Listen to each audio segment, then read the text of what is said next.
meus queridos, vamos de filosofia, beleza? Dando continuidade ao nosso assunto poder, ao qual vocês fizeram a pesquisa, né? Hoje darei continuidade a este tema de fundamental importância. Então, falando sobre teorias do poder. Vocês já conhecem Max Weber, né? Pronto.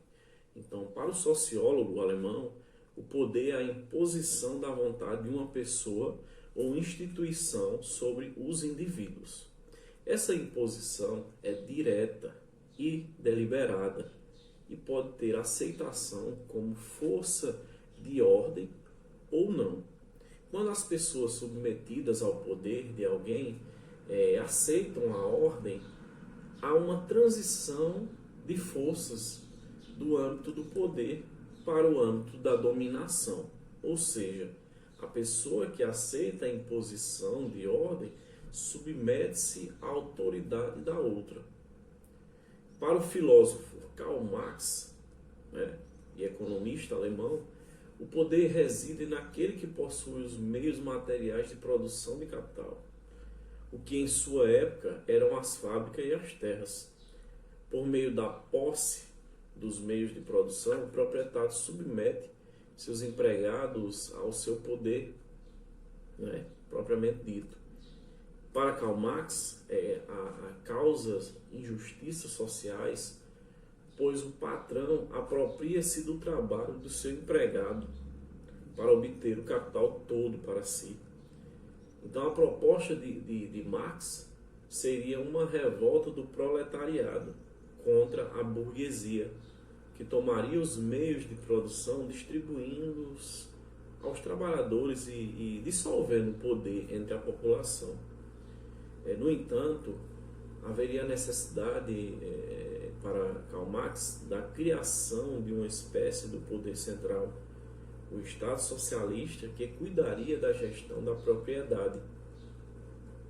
Para o sociólogo francês Pierre Bourdieu, o poder é compreendido em uma esfera social e coletiva, permeada pelo que chamou de hábitos. O hábitos é um conjunto de valores, normas e regras, gostos e elementos culturais, como a religião, a arte, etc., que moldam a sociedade e têm a capacidade de juntar e de separar pessoas. O hábitos ele é completamente inconsistente e sua assimilação dá-se por meio das representações culturais a que são submetidos e da interiorização, imitação dessas representações. Então, para Pierre, há um poder por trás disso tudo que faz com que as pessoas inconscientemente busquem consumir, gostar e se adequar a certos elementos em detrimento de outros. Michel Foucault, filósofo francês contemporâneo, fez em sua obra uma minuciosa análise do poder e chegou à conclusão de que o poder na contemporaneidade não se encontra centralizado, mas dissolvido na sociedade. Segundo ele, houve um marco na sociedade que foi a Revolução Industrial e o advento do capitalismo liberal.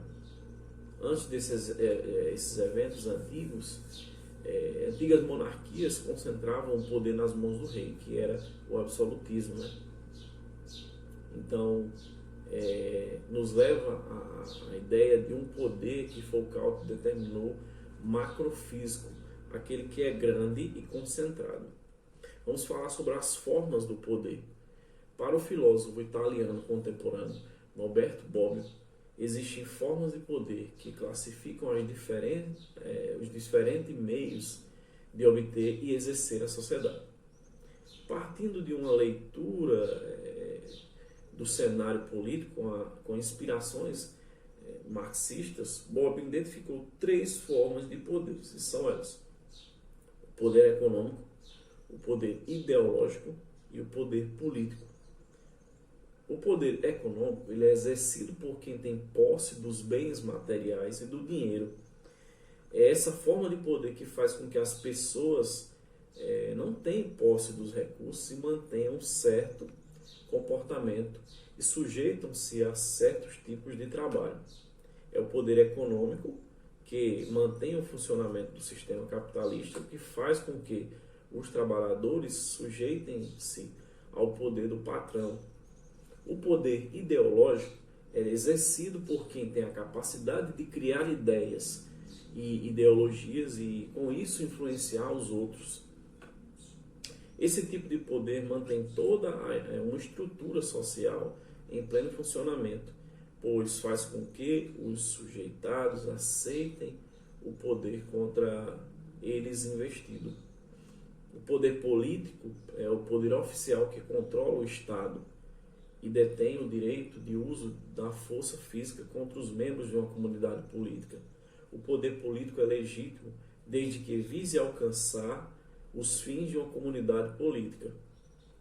Normalmente, essas três formas de poder são exercidas pelos mesmos grupos dentro de uma sociedade, sendo que o poder burocrático estatal tende a ser controlado por quem tem o poder econômico e o poder ideológico, certo? Falando um pouco sobre poder social, hoje denominamos poder social como a capacidade que certos indivíduos têm de influenciar uma sociedade por meio do discurso, de seu carisma ou pela posse de meios que permitem a grande difusão de suas ideias.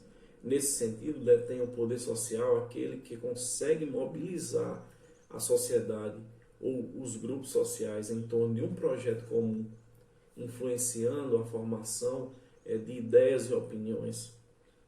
Exemplos de poder que eu poderia citar. A teoria Foucaultiana podemos tomar como exemplo de poder e controle disciplinar exercido por relações sociais. Microfísicas dentro de instituições de confinamento são exemplos dessas relações, a relação entre um aluno e o professor, o patrão e o empregado, o paciente e o médico, ou o prisioneiro e o carcereiro, né?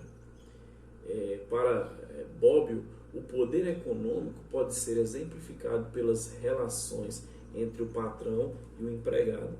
O poder ideológico pela relação entre a mídia, que são os meios de comunicação, e as pessoas. E o poder político pela relação entre os atores políticos, que são os governantes e os cidadãos.